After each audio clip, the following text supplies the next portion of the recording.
Hey guys, this is Emma Verduyn coming to you from Texas, and I'm going to be doing our Week 5 Social Justice video blog for you.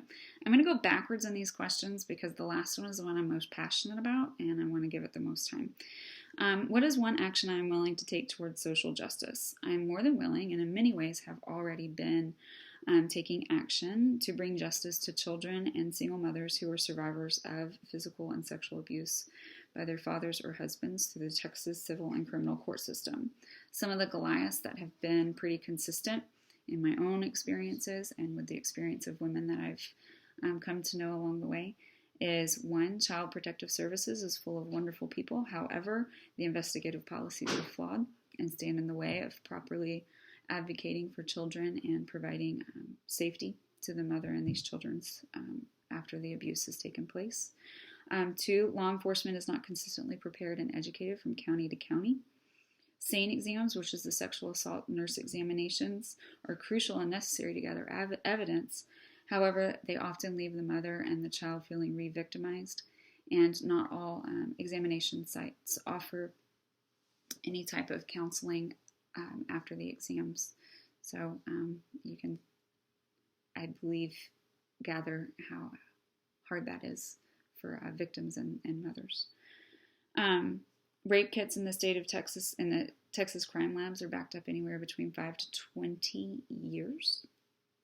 Child advocacy centers where children go and have their initial interviews, which can be used as their testimony in the criminal court system, are not held to equal standards throughout the state.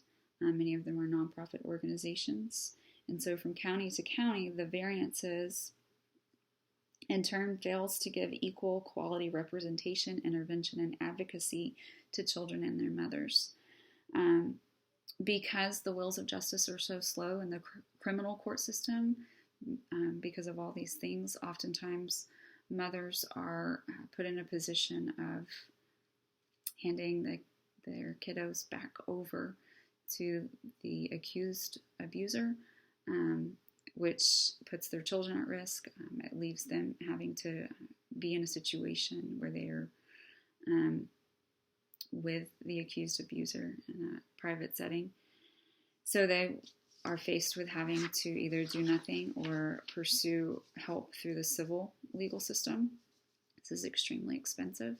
It also takes a long time, and it takes quite a toll emotionally on you and your family. So many mothers are not able to use this as an option, and them and their children are not given the advocacy and the protection that they need after abuse. So what Bible verse supports social injustice? There's so many, but we had to choose one.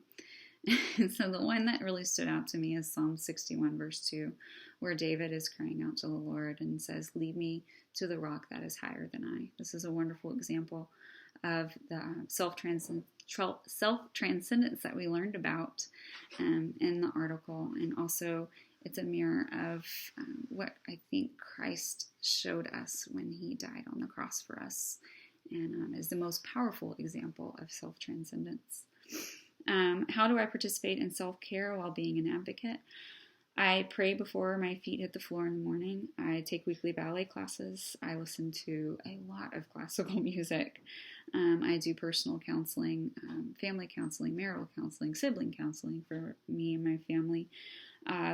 We have weekly family nights.